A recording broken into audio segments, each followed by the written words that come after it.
Après le passage du cyclone Chido, il ne reste plus rien des hauteurs de Tsunzu. Au milieu des restes de Banga, dans la boue, jonchée de tôle, le chemin qui mène à la maison de cet habitant est devenu étroit et à l'arrivée, il n'y a plus rien. Dans cette cuisine, il ne reste qu'un micro-ondes, sans mur autour, sans toit au-dessus. Tout a été emporté par la tempête. Avec le cyclone qui est arrivé, toutes les maisons étaient rasées. Moi, j'ai perdu la mienne. Je n'ai pas de télé, plus de frigo.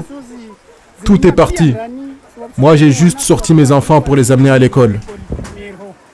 Les habitations ne sont pas les seules à avoir subi des dégâts. Certains sont blessés. Les tôles en métal ont volé et les ont frappés alors qu'ils fuyaient les rafales de vent. Ce sont ces voisins qui leur ont sauvé la vie. Alors qu'ils habitent une maison en dur, ils ont bravé la tempête pour réfugier le maximum de personnes chez eux.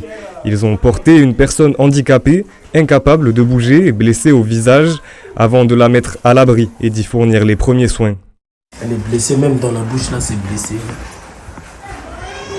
Le monsieur là, il est malade. Ils peuvent pas marcher tranquillement.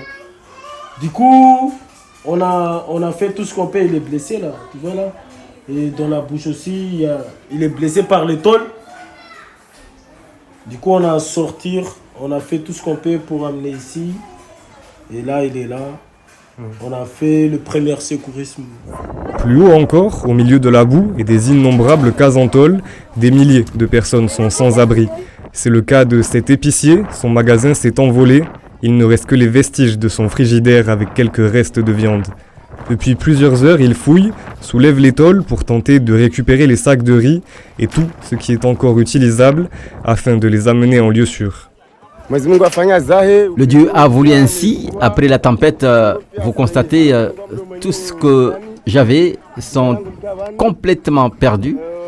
J'avais un magasin ici où je vendais tout, les ailes de poulet, du riz. Maintenant, j'ai tout perdu, même les vêtements.